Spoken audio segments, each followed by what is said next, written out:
What's up, everybody, and welcome to another episode. Hit the like button, subscribe to my channel, and share the video. Hit the join button and become a member. We're back to the Los Angeles County Jail, where a riot took place in 2010. It was in 5800, or it could have been 5600. I sort of forget. I was in one of those dorms. I believe it was 5800. And when I got there, now, the place, the Los Angeles County Jail, is ripe with racial hostilities because riots have been happening for decades in the Los Angeles County Jail, in Wayside, and the county jail itself. And sometimes they can kick off, particularly in these dorms, at 2 a.m., 2 o'clock in the morning, a riot to kick off. You lying down sleep. You got to wake up and just start swinging. Grab your thing and just start swinging it, man. So you can't get much rest, good rest. You're always on edge, always wondering if it's about to kick off. Because possibly it is about to kick off over something minute, because the aggression and the tension is always there between the races. When I got there and I got to the dorm, 5800, immediately I began to see red flags. Now, when I got there, it was a dude from Swan that was running the dorm. Within 1 day of me being there, the brother said that they didn't want him running the dorm anymore, that they wanted me to have the keys. This is what they said. And I understood this because the dorm was being ran very weak. You line up for chow inside of the bathroom in these dorms in the LA County Jail, and inside of the shower. And it's dirty back there in the shower, and it's wet, and the blacks were always lining up last. When I got there, 5800, it was some strong dudes in there, and so I couldn't understand this.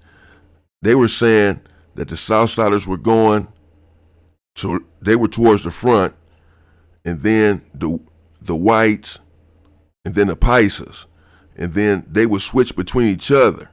The whites would then go first one day, the Paisas, but the Southsiders were always in the front. They were just taking over the whites and the whites and the Paisas front spot, and they would just take it all 3 days basically.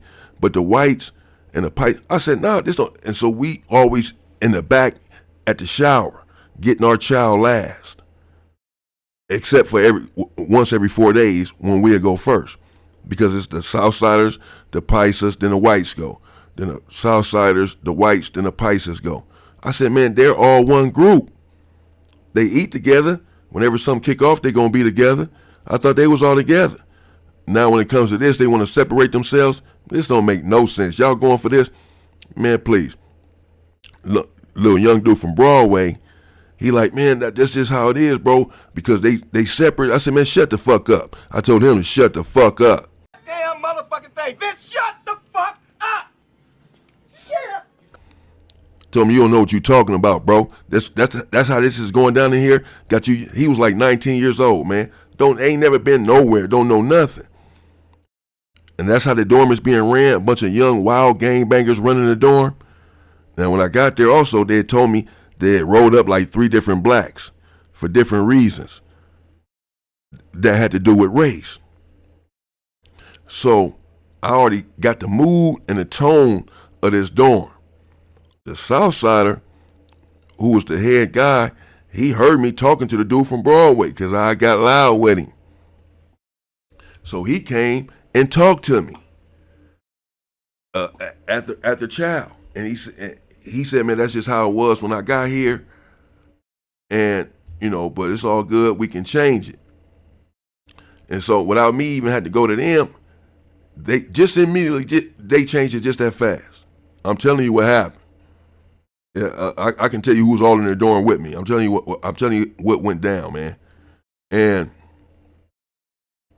But the dude that was the head guy, the blacks had already told me, had been pushing a certain line up in there. They believed that he was the quintessential racist, and that he exhibited his power and racism on a regular basis because the blacks were unstructured. And I saw some of this with my own two eyes. Now, after we resolved the issue with the shower, one night, the young homie from Compton, this is like 3 days later, or like my third, about my fourth day in the dorm. The thing with the shower was my second day in the dorm. I'm going to explain how I took over the dorm and everything soon. But this is like, so now it's my fourth day in the dorm. I just got there. And yet another incident. The dude from Compton, he come wake me up. It's about 1 a.m. I'm like, what's up, man? He's like, man, come in the shower, come in the bathroom. So I go in the shower. Most of the blacks are in the shower. Most of them. It's 1 a.m. I said, what's up, man? What happened? He said that they got into it with the Southsiders. That a black was in there using the bathroom, and when he was done using the bathroom, he went to go wash his hands. And in the dorm, it's open for everybody. It's a bathroom with like 10 toilets in there, 10 showers. You know, it's a big bathroom, 10 sinks to brush your teeth and wash your face and wash your hands. And so he's in there washing his hands and he's rapping, and the Southsider is in there washing his hands or next to him at the next sink, handling his business, doing whatever he's doing, brushing his teeth, whatever he's doing. And he got annoyed because the black was rapping. And and they started having words. He asked him, could he quiet down or something? They started having words. So when they came and woke me up, all the Southsiders are up in the dorm, and I can see most of the blacks are up now. So we go in the shower, and they explaining this to me. I told him and 2 other blacks, I said, y'all go make sure all the blacks are up inside of this shower. Every black in the dorm, make sure there are no blacks left behind, that there are no blacks that we can't think about that may be in the dorm sleeping in their bed right now, because all the Southsiders are in there grouping up and we're in the shower. So I said, take these weapons and y'all go in there, and a few more blacks, y'all go in there with them and just go check the dorm and make sure all the blacks are up. So they did that, did a clean sweep, and we were all in the shower. So we were going over this, we were discussing it. And I told them, man, that I believe that this leader, that he was getting out of hand. And that because when they had these words, the Southsider went back and told the leader, and he had went and got all his people up. That's what had happened. Like it's about to go up or something.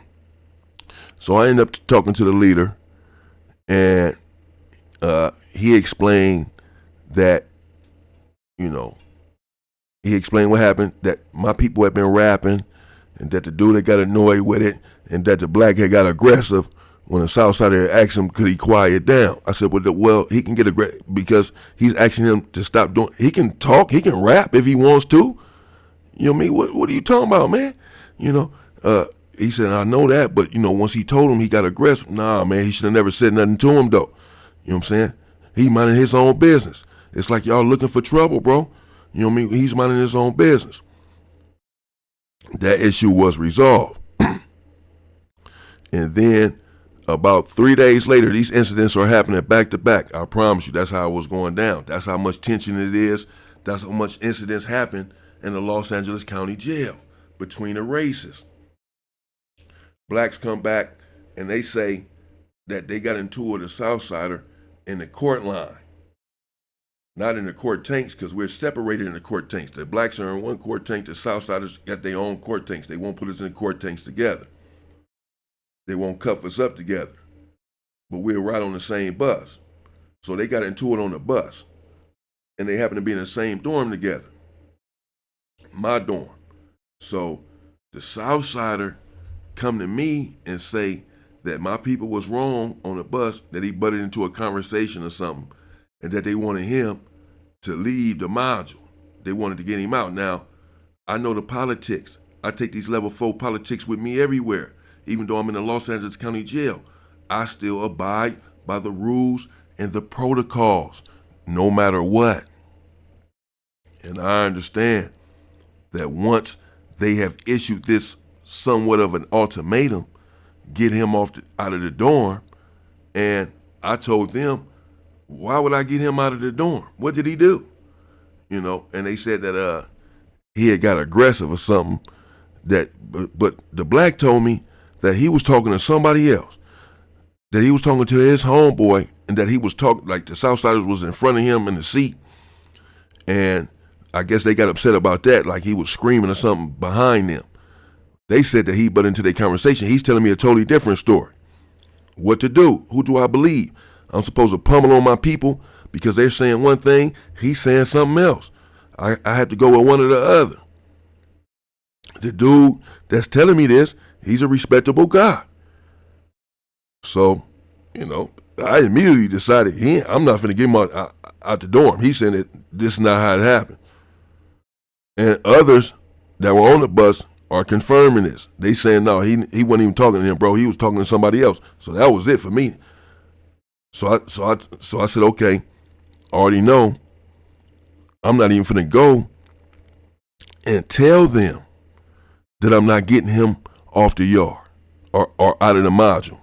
I'm not even finna tell them this because it's either gonna go up immediately or they're gonna start plotting and planning to go up. Instead, we're gonna plan something out real quick and we're gonna go on the offensive because, again, that's just how my mind works. I believe that I have the best opportunity at a victory if I attack you before you attack me.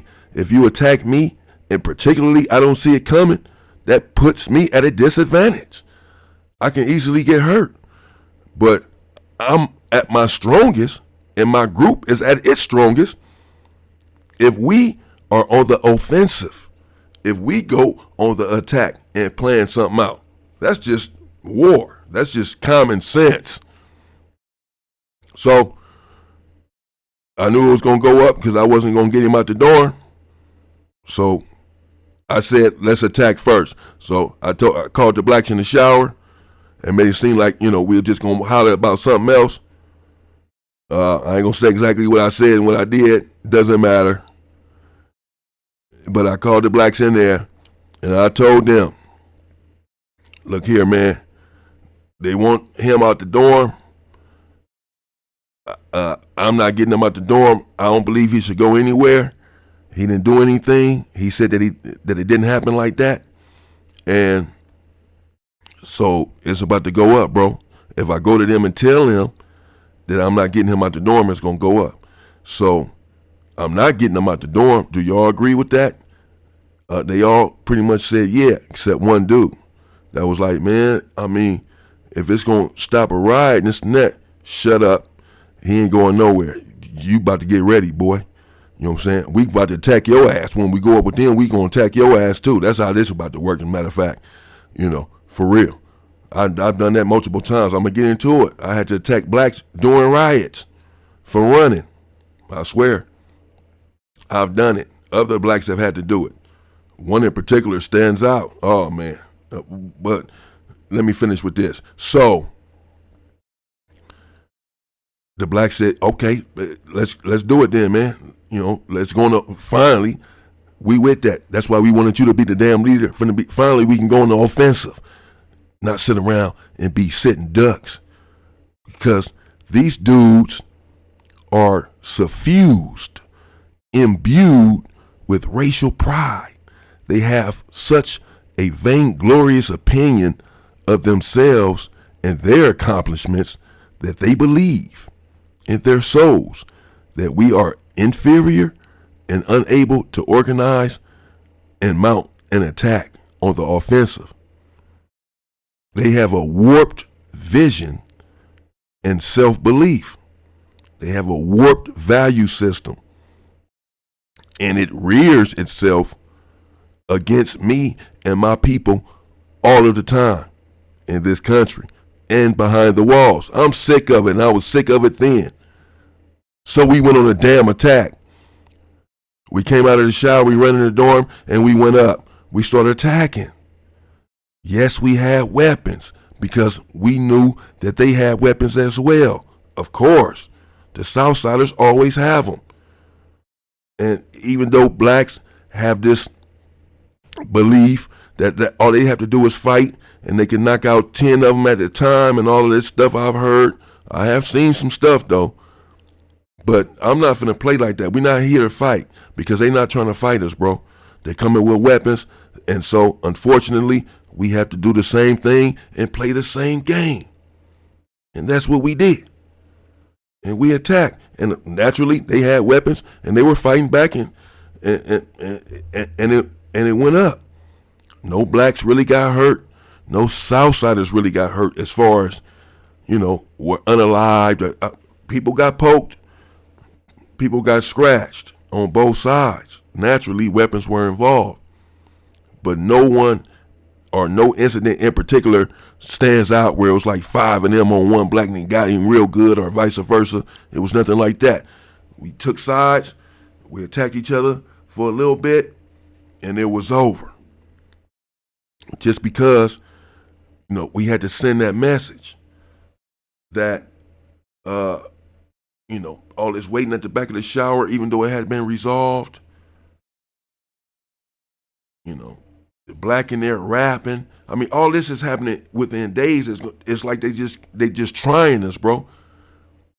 Within a week, these 3 incidents that I just aforementioned happened in a week with them really pushing the line.